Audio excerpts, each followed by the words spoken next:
Normally, I'm not a huge fan of budget projectors, especially in that sub $200–300 price range, because there's a lot of hot garbage on the market. And you know, like they say, man, when you go cheap, you end up buying it twice. However, you know, people love saving some cash, myself included, I'm not gonna deny that, and sometimes you can find some hidden gems, but is the Energon 1 projector from Artlii one of those? What's good, people? I'm Yeti Machete. Don't forget to subscribe if you're about that tech life. For those already subscribed, remember to tick that notification bell, and if you really want to help the channel out, give this video a like. Alright, so in the box you get the projector itself, obviously, a very nice braided HDMI cable, grandma's audio video component cables, one of the smallest remotes I've ever seen, it's totes adorbs, as well as your power cable and a manual. I really like the solid black on black paint job that this projector has. Yes, it's big, but somehow this paint job does a good job at making this thing look sleek and modern. There's ventilation holes around pretty much all sides of the projector, which is going to keep the Energon 1 nice and cool, which is exactly what you want. Yes, the fan noise is a bit loud, but once you have audio playing, it quickly gets drowned out. Now, on top of the projector, you've got access to all of your controls should you ever lose that super cute tiny remote.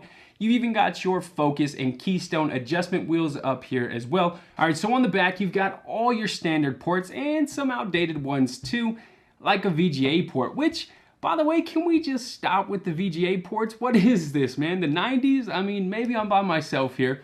Let me know in the comments down below. Do you use VGA?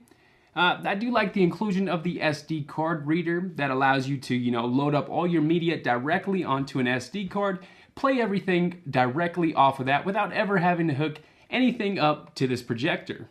All the standard stuff is here on this projector. Even on the bottom, you know, you've got that kickstand that pops out to angle this thing up. And if you want to mount this on the ceiling, then you simply remove the 4 feet, which will give you access to the mounting holes.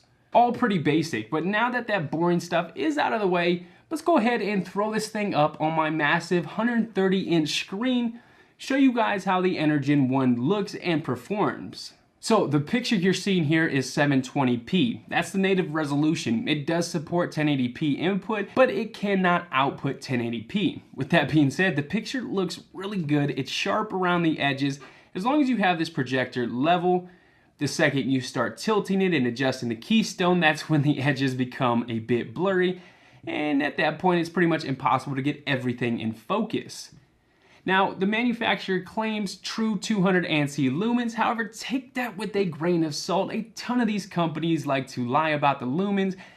I have really no way to test out how many lumens it actually has. So I'm done mentioning specs. You can check everything out on their Amazon listing. Instead, I'm just going to talk about my experience with this projector and how I feel about it. So firstly, I will say that this projector is on the brighter side. Still, with all projectors, you know, you're going to get best results in a pitch black room. So in a dark room environment, the colors are really nice here, man. They're punchy, vivid, they've got good contrast, although there is some tweaking to do if you want the best image possible. But even out of the box, I was pleasantly surprised with how well this 720p projector looked. It's a great little starter projector, perfect for the kids' room. I almost forgot to actually mention the built-in speakers here, man. The Energon is packed with dual stereo speakers and they get loud, like really loud. I don't turn the volume up more than, 50% or so. The overall sound quality is decent enough, but at some point I do recommend upgrading.